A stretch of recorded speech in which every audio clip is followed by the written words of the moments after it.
আসসালামু আলাইকুম। BCS preliminary এবং লিখিত পরীক্ষার জন্য প্রাচীন যুগ এবং চর্যাপদ একটি অত্যন্ত গুরুত্বপূর্ণ টপিক। এখান থেকে প্রতি বছরই প্রশ্ন আসে, তো এখান থেকে আমাদেরকে একটু ভালো করে পড়তে হবে। তাই আমি আসলে এটা রিভিশন দিচ্ছি, আমি চাচ্ছি আমার সাথে আপনারাও রিভিশন করে নিন। আচ্ছা, বাংলা সাহিত্যের প্রাচীন যুগ এবং চর্যাপদ থেকে আমরা শুরু করছি। এর সময়সীমা এবং ঐতিহাসিক প্রেক্ষাপট জানব।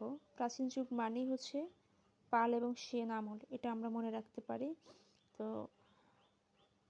তবে এটা কিন্তু সাহিত্যিক নিদর্শন কেবল পাল আমলই সীমাবদ্ধ ছিল, সেন আমলে না, এটা মাথায় রাখতে হবে আমাদের। ডক্টর মোহাম্মদ শহীদুল্লাহর মতে 650 থেকে 1200 খ্রিস্টাব্দ এই সময়টা হচ্ছে প্রাচীন যুগের সময়। ডক্টর সুনীতি কুমার চট্টোপাধ্যায়ের মতে 950 থেকে 1200 খ্রিস্টাব্দ এই সময়টা হচ্ছে প্রাচীন যুগের সময়। অন্ধকার যুগ হচ্ছে 1201 থেকে 1350 খ্রিস্টাব্দ। এই সময়টায় তুর্কি আক্রমণের কারণে কিন্তু কোনো উল্লেখযোগ্য সাহিত্যের সৃষ্টি হয়নি, যার ফলে এটা অন্ধকার যুগ বলে বিবেচিত। একটা প্রো টিপস হচ্ছে, পরীক্ষার অপশনে যদি 650 এবং 950 উভয়ই থাকে, তবে কিন্তু ডক্টর মোহাম্মদ শহীদুল্লাহর যে মত, মানে 650 এই মতটাই কিন্তু বেশি গ্রহণযোগ্য হবে। তো আমরা পরীক্ষার কিন্তু এটাই দাগিয়ে আসব। আচ্ছা, চর্যাপদ আবিষ্কারের রোমাঞ্চকর গল্প আছে। হ্যাঁ, তো আমরা এখান থেকে সংক্ষেপে জানব, গুরুত্বপূর্ণ যতটুকু ততটুকুই, যে এটা কিন্তু আসলে আবিষ্কার করে মহামহোপাধ্যায় হরপ্রসাদ শাস্ত্রী। সে নেপালের রাজদরবারের রয়্যাল লাইব্রেরি থেকে এটা 1907 খ্রিস্টাব্দে আবিষ্কার করে। তবে এটা কিন্তু বঙ্গীয় সাহিত্য পরিষদে থেকে 1916 খ্রিস্টাব্দে প্রকাশ হয়। এই চর্যাপদের মূল নাম হচ্ছে হাজার বছরের পুরাণ বাংলা ভাষায় বৌদ্ধ গান এবং বৌদ্ধ গান ও দোহা, এটা হচ্ছে তার মূল নাম। তাহলে চর্যাপদ আসলে কি, এটা কিন্তু পরীক্ষায় আসতে পারে বা আসে, যে এটা কিন্তু বাংলা সাহিত্যের একমাত্র আদি নিদর্শন। এটি মূলত বৌদ্ধ সিদ্ধাচার্যদের গীতিপদ। এবার আমরা চর্যাপদের ব্যবচ্ছেদ করব। এখান থেকে কিন্তু বেশি প্রশ্ন আসে, খুব ট্রিকি প্রশ্ন, তো এটা মনে রাখতে হবে আমাদের। এখানে আমরা চর্যাপদের বৈশিষ্ট্য, তথ্য এবং মনে রাখার ট্রিক্স, এই তিনটা জিনিস আলোচনা করব। আচ্ছা, শুরু করি। মোট পদ সংখ্যা কিন্তু 51টি, মতান্তরে হচ্ছে 50টি, তবে 51টি কিন্তু মূল সংখ্যা। পরীক্ষার খাতায় 51 বা 50 যেটাই অপশানে থাকুক, আমরা কিন্তু 51টাই দাগিয়ে আসবো। তো চর্যাপদ পাওয়া গেছে 46.5টি, 23 নম্বর পদটি অর্ধেক পাওয়া গেছে। মোট কবি 24 জন, মতান্তরে 23 জন, 24 জনই কিন্তু প্রমিত তথ্য। তো আমরা পরীক্ষায় 23 এবং 24-এর মধ্যে কনফিউশন না করে আমরা 24টাই দাগিয়ে আসব। প্রধান কবি হচ্ছে কানহুপা, তিনি সর্বাধিক 13টি পদ রচনা করেন। কানহু মানে হচ্ছে কৃষ্ণ, কৃষ্ণের ভক্ত বেশি, এই জিনিসটা আমরা মাথায় রাখবো। তাহলে আমরা মনে রাখতে পারি যে কৃষ্ণ মানে হচ্ছে কানহু, কানহু শব্দের অর্থ কৃষ্ণ, আর ভক্ত বেশি যেহেতু কৃষ্ণের, মানে কানহুপা সে সর্বাধিক পদ রচনা করেছে। এভাবে আমরা এটার সাথে রিলেট করে মনে রাখতে পারি। আদি কবি হচ্ছে লুইপায় তার প্রথম পদটি মানে চর্যাপদে রচনা করেন, সে মানে 1 নম্বর পদটি। বাঙালি কবি হচ্ছে সবরপা, নিজেকে বাঙালি বলে দাবি করেছেন। সবর জাতি বাংলার আদি অধিবাসী, এই জিনিসটা আমরা মনে রেখে এই সবরপা যে বাঙালি কবি, এটা আমরা মনে রাখতে পারি। আচ্ছা, নারী কবি হচ্ছে কুক্কুরিপা। এখানে কুক্কুরিপা, রিপা এই শব্দটা কিন্তু আমাদের অনেক আধুনিক মেয়েদের নামে থাকে রিপা, তো এখান থেকে মাথায় রাখতে পারি যে কুক্কুরিপা একজন নারী কবি। তবে তাকে নিয়ে আরও মতভেদ আছে, তবে তিনি নারী কবি, এটাই স্বতঃসিদ্ধ। আচ্ছা, এরপর হচ্ছে ভাষা হচ্ছে সান্ধ্য ভাষা। সান্ধ্য ভাষা হচ্ছে আলো আধারী ভাষা, যেমন সন্ধ্যার সময় অর্ধেকটা আলো আবার অর্ধেকটা অন্ধকার, মানে আলো কম অন্ধকার কম একটা ব্যাপার থাকে না, তো এটাকে আলো আধারী বলে, আমরা মনে রাখতে পারি আলো আধারী শান্ত ভাষা। ছন্দ, মাত্রাবৃত্ত ছন্দ ছিল, আর প্রাচীনরা মাত্রা হিসাব করে চলতেন, এই জিনিসটা দিয়ে আমরা মনে রাখবো। আচ্ছা, এবার আমরা মজাদার ট্রিপস অ্যান্ড ট্রিক্স বা ছন্দ আকারে এই জিনিসগুলো মাথায় রাখার চেষ্টা করব। যেমন চর্যাপদের 5টি হারিয়ে যাওয়া পদ, এই 5টা মনে রাখার জন্য আমরা পড়তে পারি যে 24 বছরের 25 জন যুবক 48 বার চেষ্টা করেও 23 নম্বর পদের অর্ধেক খুঁজে পেল না। এখানে এই যে 24, 25, 48 এরা হচ্ছে এবং 23, 24, 25, 48, 23, 24, 25, 48, 23 এই কয়টা হচ্ছে অর্ধেক পাওয়া যায়নি, অর্ধেকটা পাওয়া গেছে, অর্ধেকটা পাওয়া যায়নি। ওকে, এরপরে যে গুরুত্বপূর্ণ কবিদের পদের সংখ্যা আছে সেটা মনে রাখার জন্য কানহুপা তো সর্বাধিক লিখেছেন 13টি, কানহুপা 13/13। ভুসুকুপা সে 8টি লিখছে বা 8টি রচনা করেছে। সরোপা হচ্ছে 4টি, কুক্কুরিপা 3টি। আচ্ছা, তারা এইসব যে কবিরা রয়েছে তাদের কিন্তু বিখ্যাত পঙ্কোক্তি আছে, তো সেটা এখন দেখব। কা আ তরু বর পাঞ্চু বিডাল, এটা হচ্ছে লুইপা আদিকবি, এটা কিন্তু প্রথম পদ। সে রচনা করেছে। আপনা মাংসে হরিণা বৈরী ভুসুকুপার, এটি ভুসুকুপা নিজেকে বাঙালি বলেছিলেন, এটা মনে রাখবো। ঢালত মোর ঘর নাহি পরবেশী, ঢেন্ডন পা এটা বলেছেন বা রচনা করেছেন। আচ্ছা, এই যে পঙ্কোক্তিগুলো এগুলো কিন্তু বেশ কঠিন, বোঝা যায় না। আমরা সহজ যে ভাষা বাংলা বুঝি, এখানে এতটা সহজ লাগে না, তবে এর কিছু বাংলা অর্থ আছে, এটা আমরা এই ভিডিওর শেষের দিকে পড়ব। কিন্তু আমরা বিগত 20 বছরে বিসিএস এবং পিএসসি পরীক্ষায় 30টা মতো প্রশ্ন দেখব যে কোন 30টা এসেছিল বা আছে। এগুলো দাগিয়ে পড়া শুরু করব যাতে আমাদের মনে থাকে। আচ্ছা, বাংলা ভাষায় প্রাচীন যুগ হচ্ছে 650 থেকে 1200 খ্রিস্টাব্দ। আবিষ্কৃত হয় 1907 সালে। হরপ্রসাদ শাস্ত্রী কাকে আলো আধারী ভাষা বলেছেন? চর্যাপদের ভাষাকে। চর্যাপদের সর্বাধিক পদকর্তা হচ্ছে কানহুপা। চর্যাপদ কোন ছন্দে লেখা? মাত্রাবৃত্ত ছন্দে লেখা, একটু আগে পড়ে এসেছি আমরা। চর্যাপদ কোন ধর্মাবলম্বীদের সাহিত্য? বৌদ্ধ সহজিয়াদের সাহিত্য। কোনটি চর্যাপদের তিব্বতী অনুবাদ আবিষ্কার করেন? প্রবোধচন্দ্র বাগচি। চর্যাপদের ভাষাকে বাঙালি বলেছেন কে? ডক্টর সুনীতি কুমার চট্টোপাধ্যায়। শশকর শব্দটির অর্থ কি? খরগোশ। এই শব্দটা খরগোশ বা শশকর কিন্তু চর্যাপদে ব্যবহৃত আছে। চর্যাপদ নেপাল থেকে কে উদ্ধার করেন? হরপ্রসাদ শাস্ত্রী, উপরে আমরা পড়ে এসেছি। চর্যাপদে কতজন কবির নাম পাওয়া যায়? 24 জন। মতান্তরে কিন্তু 23 জন আছে। আমি একটু আগেও বলেছি আমরা কিন্তু 24 জনকেই গুরুত্ব দেব। কোনটি আধুনিক বাংলা সাহিত্যের প্রাচীনতম নিদর্শন? চর্যাপদ। খুবই গুরুত্বপূর্ণ এগুলো, এটা কিন্তু অনেক পরীক্ষা অলরেডি চলে এসেছে এবং ভবিষ্যতেও আসতে পারে, তাই মনে রাখবো। চর্যাপদ কোথা থেকে প্রকাশিত হয়? বঙ্গীয় সাহিত্য পরিষদ থেকে। সবচেয়ে বেশি পদ লিখেছেন কে? কানহুপা। কয়টা? 13টা পদ লিখেছে সে। চর্যাপদের কোন পদটি খণ্ডিত আকারে পাওয়া গেছে? 23 নম্বর পদটি খণ্ডিত আকারে পাওয়া গেছে। চর্যাপদে কবির নামের শেষে পা শব্দ কেন ব্যবহৃত হয়? এটা কিন্তু সম্মানসূচক পদকর্তা হিসেবে ব্যবহৃত হয়।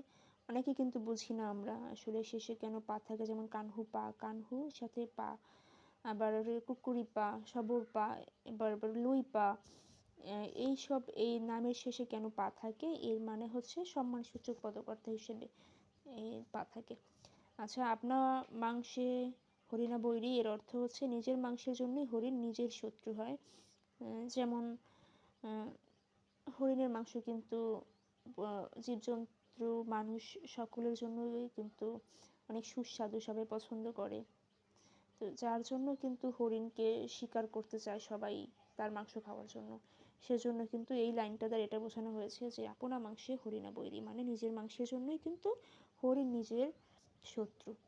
আচ্ছা, চর্যাপদের কোন কবি নিজেকে বাঙালি বলে পরিচয় দিয়েছেন? ভুসুকুপা। বাংলা সাহিত্যের আদিকবি কে? লুইপা। চর্যাপদের টিকা ভাষ্য কে রচনা করেন? মণি দত্ত। সংস্কৃত ভাষায় চর্যাপদের প্রথম পদটি কি লিখেছেন? লুইপা লিখেছেন।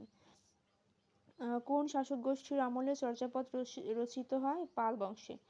চর্যাপদের পুঁথিটি কোন পাতায় লেখা ছিল? তাল পাতায়। সান্ধ্য ভাষার অর্থ কি? অস্পষ্ট বা আলো আধারী ভাষা। চর্যাপদের চর্যাপদ মূলত কি? এটা কিন্তু আসলে কোনো গল্প না, উপন্যাসও না, কবিতাও না, এটা হচ্ছে গান বা ধর্মীয় সঙ্গীতের সংকলন। আচ্ছা, এরপরে যাই, চর্যাপদ আবিষ্কৃত হয় কোথায়? নেপালের রাজদরবারে। এটা কিন্তু আসলে বাংলাদেশে কিংবা ভারতে হয় নাই, নেপালের রাজদরবারে কিন্তু চর্যাপদ আবিষ্কৃত হয়। তারপরে লারিডোম্পার পদ কয়টি পাওয়া গেছে? লারিডোম্পা, তার কিন্তু কোনো পদ পাওয়া যায় নাই। চর্যাপদের ভাষাতাত্ত্বিক বৈশিষ্ট্য প্রথম কে আলোচনা করেন? ডক্টর সুনীতি কুমার চট্টোপাধ্যায়। বাংলা সাহিত্যের অন্ধকার যুগ কত বছর ছিল? 150 বছর। কত সাল থেকে? 1201 থেকে 1350 সাল। চর্যাপদের পদের সংখ্যা হচ্ছে 51টি। আচ্ছা, আমার শিক্ষার্থী যারা বন্ধু রয়েছেন তাদের জন্য টিপস এটাই কিন্তু, যে প্রিলিতে কিন্তু এখান থেকে 2 থেকে 3 নম্বর নিশ্চিত থাকেই, তো এটা তো আমাদের মাথায় রাখতেই হবে, ভালো করে গুরুত্ব সহকারে পড়তেই হবে। যেমন কানহুপা, লুইপা এবং হরপ্রসাদ শাস্ত্রী, এই 3 জনের নাম থেকে কিন্তু বেশি প্রশ্ন আসে, প্রায় 99%। প্রাচীন যুগ এবং চর্যাপদ। আদি নিদর্শন হচ্ছে চর্যাপদ। কেন এটি আসলে অনন্য? চর্যাপদ আসলে কোনো কবিতা নয়, এটি বৌদ্ধ সহচরীয়দের সাধন সঙ্গীত। তাদের গোপন সাধন পদ্ধতি সাধারণ মানুষের কাছে লুকানোর জন্য এক বিশেষ ভাষা ব্যবহার করতেন। আবিষ্কারের সাল 1907। মনে রাখার জন্য এটা মনে রাখতে পারেন যে 1905 সালে বঙ্গভঙ্গ হয়, তার 2 বছর পর বঙ্গীয় সম্পদ নেপাল থেকে উদ্ধার করা হয়। প্রকাশ হয় 1916 সালে। 1913 সালে কিন্তু রবীন্দ্রনাথ ঠাকুর নোবেল পুরস্কার পেয়েছিলেন। তো তার 3 বছর পর এটি জনসম্মুখে আসে, মানে চর্যাপদ জনসম্মুখে আসে। এটা সাথে এটা রিলেট করে মনে রাখতে সহজ হবে আশা করছি।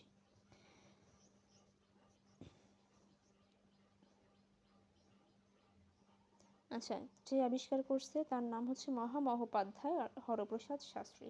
তিনি নেপালে গিয়েছিলেন মোট 4 বার, এর মধ্যে তৃতীয়বার কিন্তু সেই চর্যাপদটা খুঁজে পান।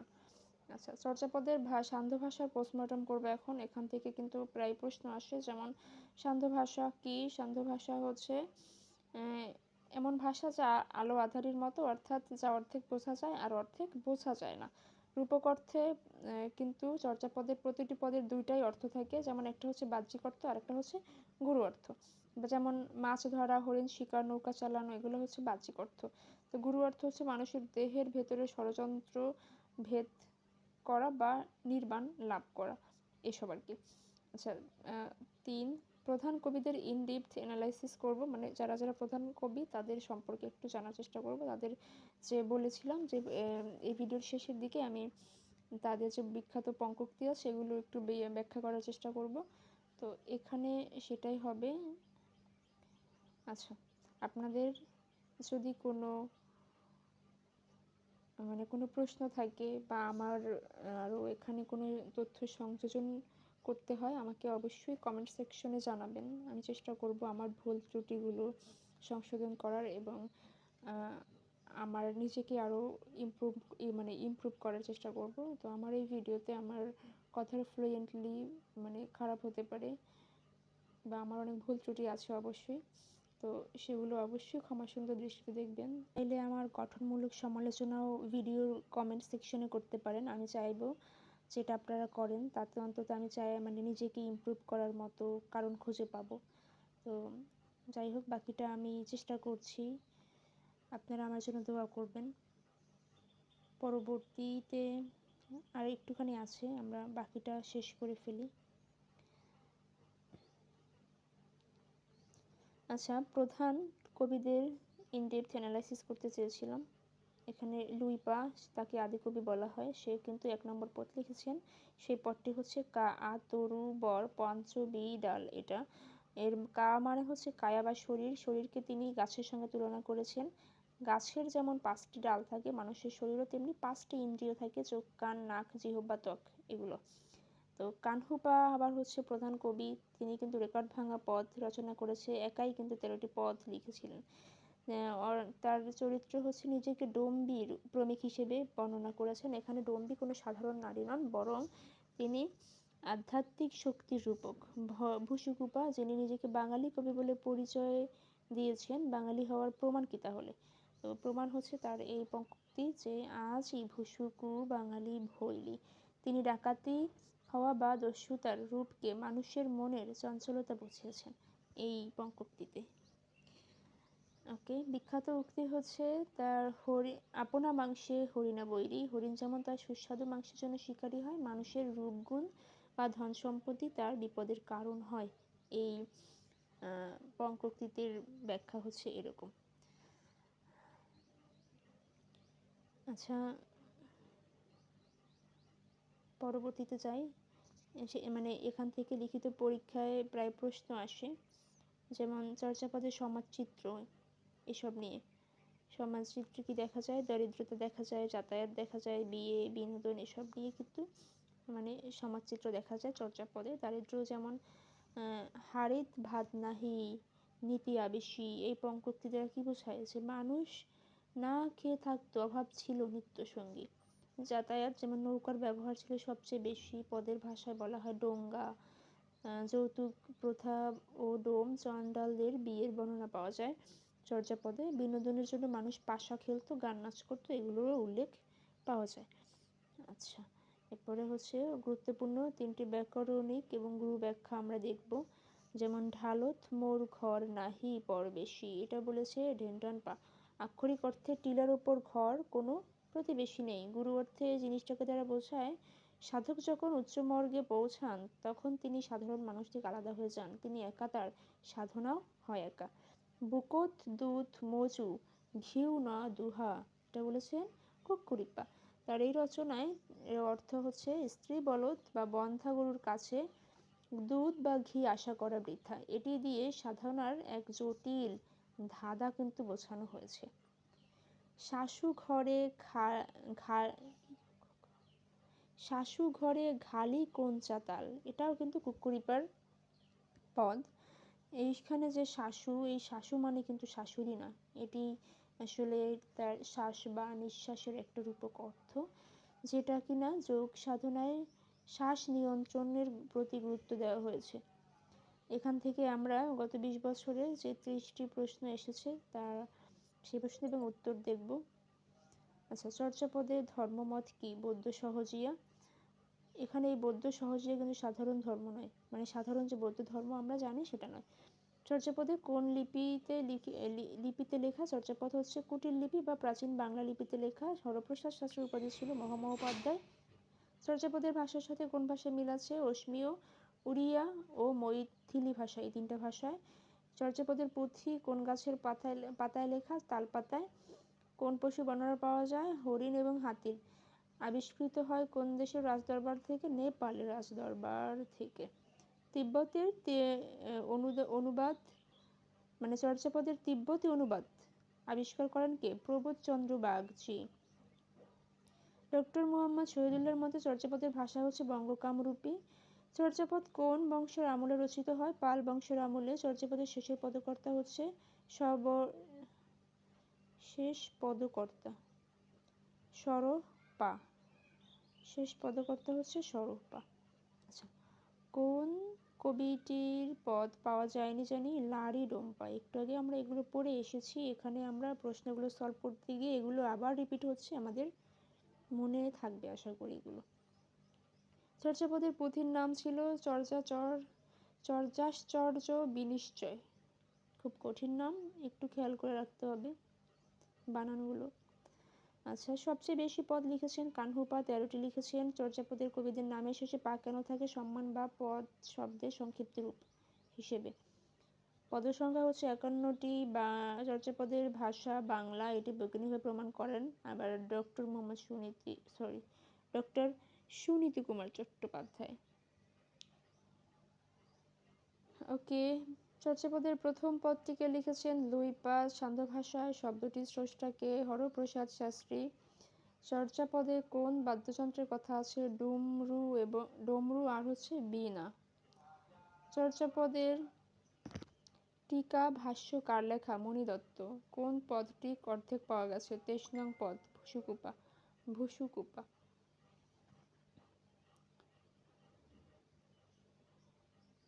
ভুসুকুপার কিন্তু 23 নং পদ, এটা অর্ধেক পাওয়া গেছে, এটা মাথায় রাখতে হবে। চর্যাপদের কোন পেশাজীবীদের কথা বেশি আছে? নৌকার মাঝি আর শিকারীদের কথা বলা আছে।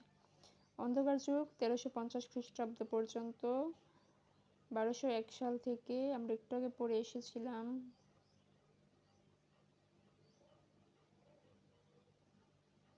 আচ্ছা, চর্যাপদের আধুনিকতম কবিকে সরপা। চর্যাপদ চর্যাপদ কোন ছন্দে রচিত? মাত্রাবৃত্ত বা পাদাকুলক। চর্যাপদের কতজন কবির নাম আছে? 24 জন কবি, মতান্তরে 23 জন আছে। আমরা 23 জন গুরুত্ব না দিয়ে 24 জনকে গুরুত্ব দেব। চর্যাপদে কোন ফুলের কথা আছে? পদ্মার কাস্তরী, দুটো ফুল। হরপ্রসাদ শাস্ত্রী নেপালে গিয়েছিলেন কতবার? 4 বার। চর্যাপদ কোন সালে বঙ্গীয় সাহিত্য পরিষদ থেকে প্রকাশিত হয়? 1916 সালে। আমরা আজকের এই ক্লাসে অনেক কিছু দেখলাম চর্যাপদ এবং প্রাচীন সাহিত্য নিয়ে। চেষ্টা করেছি তথ্যবহুল জিনিসগুলোকে আপনাদের সামনে তুলে ধরার, যেগুলো আসলে আমি নিজে পড়ার জন্য তৈরি করেছি। তো আমার এই ভিডিওগুলো যারা দেখেন অবশ্যই কমেন্ট করবেন। আমিও শিক্ষার্থী, শিখছি এবং চেষ্টা করছি আপনাদেরকেও শেখাতে। আমার শেখানোতে অনেক ভুল ত্রুটি থাকতে পারে, আপনারা চাইলে আমার গঠনমূলক সমালোচনা করতে পারেন। আমি এতে আরও খুশি হব, নিজেকে আরও ইমপ্রুভ করার চেষ্টা করব ইনশাল্লাহ। আমার জন্য দোয়া করবেন, আপনাদের জন্য অনেক অনেক দোয়া থাকবে, ভালোবাসা থাকবে। সবার জন্য শুভকামনা।